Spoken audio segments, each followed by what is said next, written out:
जगन्नाथ होउचंती जगतर नाथ से जगन्नाथ सारा ओडिशार से होउचंती मौड़मणि प्रत्येक ओडिया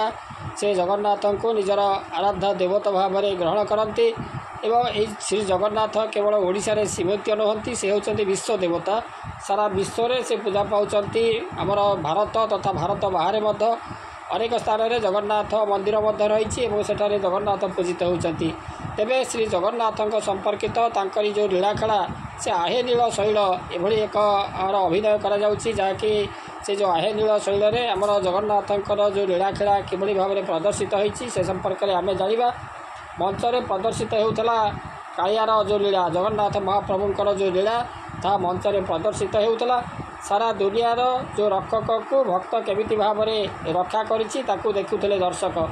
तेणु अवसर थिला ओडिया जातिर आमर ओडिया जातिर आत्मा श्री जगन्नाथ को समर्पित ऐतिहासिक नाटक आहे नील शैलर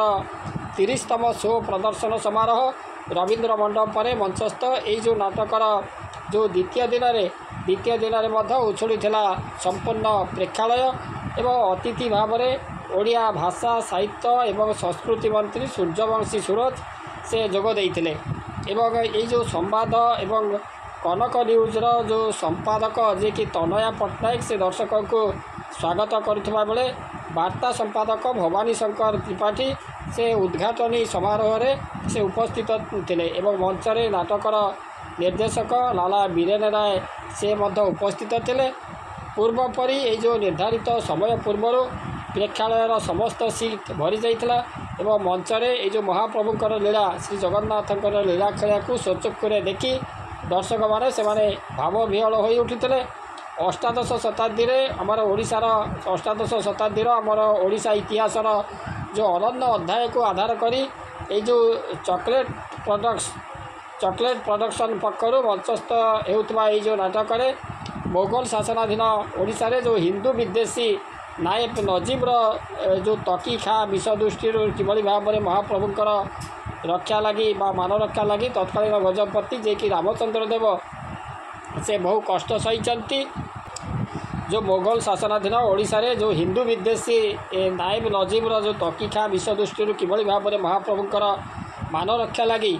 से तत्कालीन गजपति से गजपति रामचंद्र देव से बहु कष्ट सही अत्याचार शिकार होती एवं तांकरी पाई किभली सिंहद्वार रे पतित पावन प्रतिष्ठा होती से उपस्थापित होती नाटक जो नायब नजीब महाप्रभु एवं राजा रामचंद्र देव को गाली देवा बेले अनेक दर्शक सही पारि नथिले एवं तापरे किछि दर्शक से नाटक चली समय रे जो नायब नजीब भूमिका करथिबा अभिनेता को गाली देवा को पछई नथिले आसंता 20 तारिख जाए ये जो रवींद्र मंडप पर नाटक मंचस्थ होगा बेले आगामी दिन जो समस्त शो टिकेट बिक्री हो सारी तेणु यही भाव में आमर श्री जगन्नाथ उपर आधारित जगन्नाथ महाप्रभुंकर लीलाखेला आधारित आहे नील शैल ये भाव में मंचस्थ हो